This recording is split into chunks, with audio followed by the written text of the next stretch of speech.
Now, 8,000 manufacturing jobs were lost in May. That's not what you wanted to see. Well, we're certainly holding steady, and under the Trump administration, manufacturing jobs are still up over what the last administration under Biden had. The focus of my America at Work tour is to increase those manufacturing jobs, and we'll continue to stay laser focused on that as the president continues to double down on how important this is to the American economy. But how come we're losing 8,000 manufacturing jobs in May, and when there's a big push to bring manufacturing jobs back to America? How come we're losing those jobs?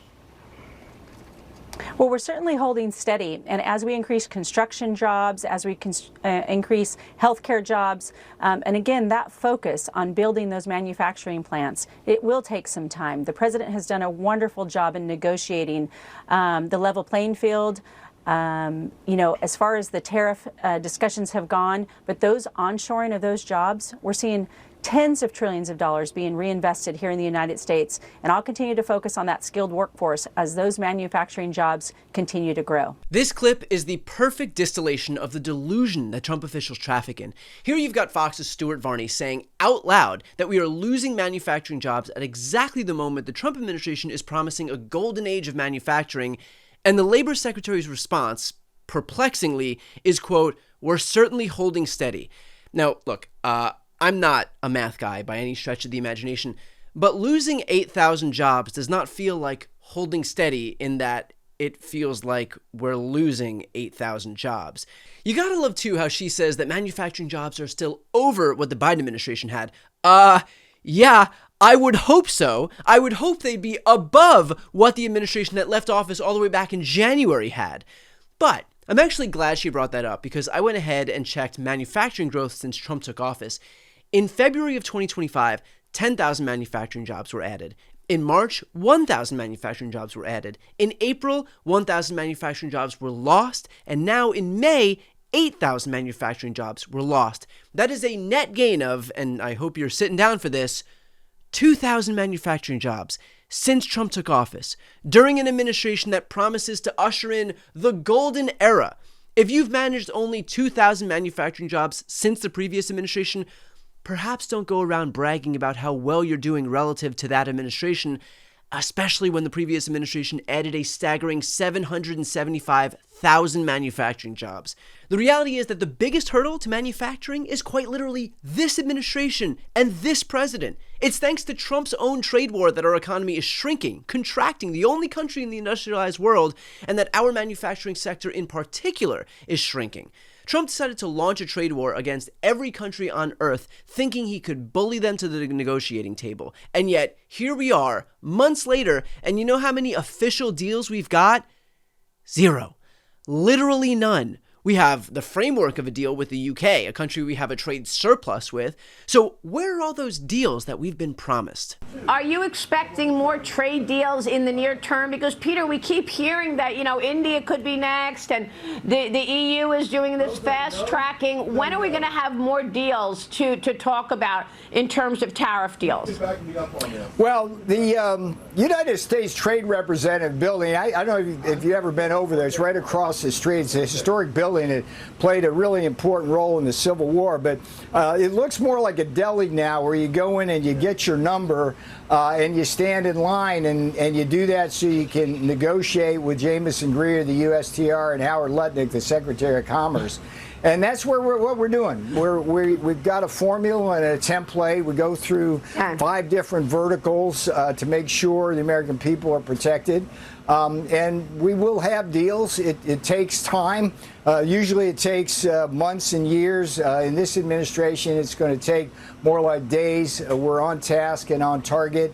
And at the end of the day, you know what we want, Maria. All we want is fairness. We have the highest tariffs facing us in the world and the highest trade barriers.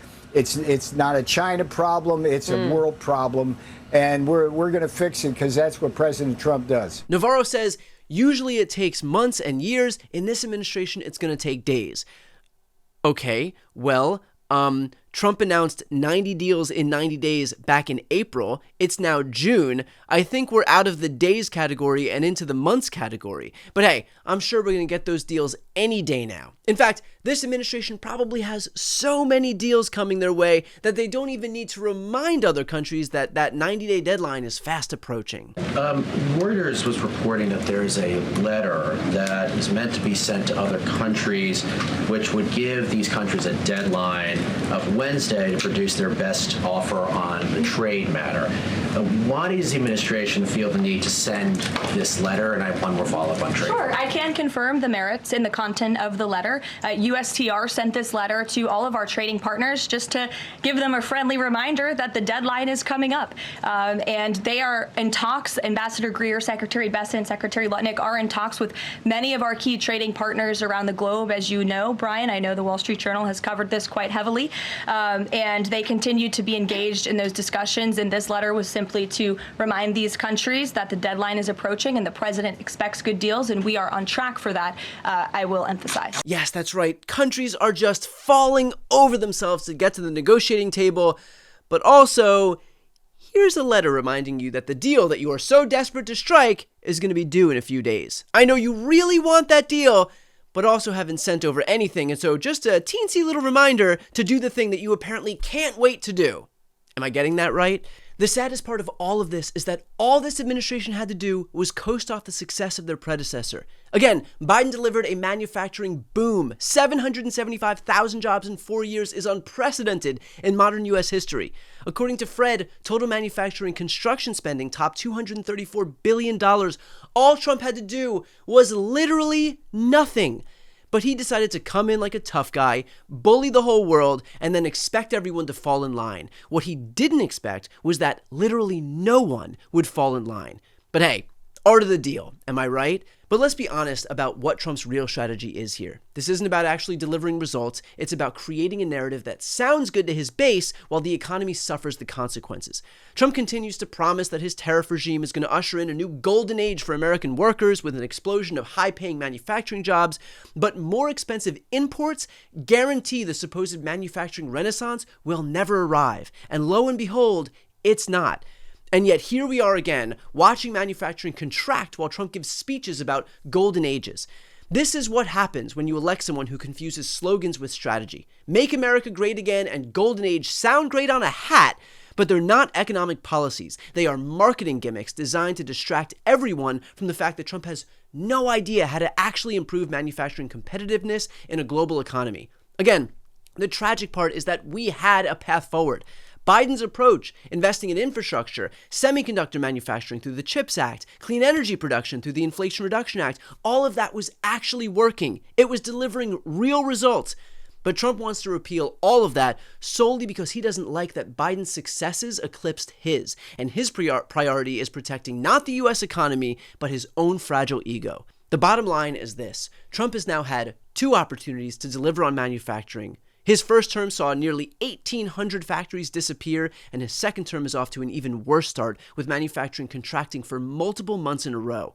At what point do we stop pretending that Donald Trump's promises have any connection to reality?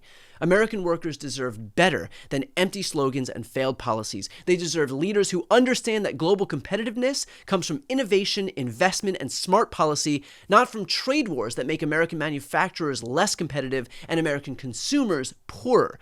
But as long as Trump keeps treating economic policy like a reality TV show, we're going to keep getting reality TV results. Lots of drama, lots of promises, and very little actual substance. Very little success. The only thing golden about Trump's manufacturing policy is the opportunity he's created for other countries to fill our leadership void while we're busy shooting ourselves in the foot.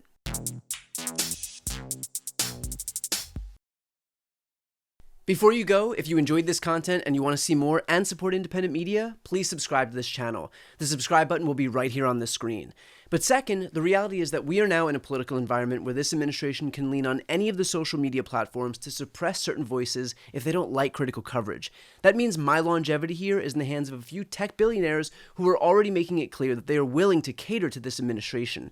To that end, signing up for my newsletter is a way for me to reach you directly if that ever becomes necessary. I'll put the link right here on the screen as well, so please sign up. It's free, but there's also an option to do a paid subscription if you'd like to support me and my team. I really appreciate it. Thanks so much for watching.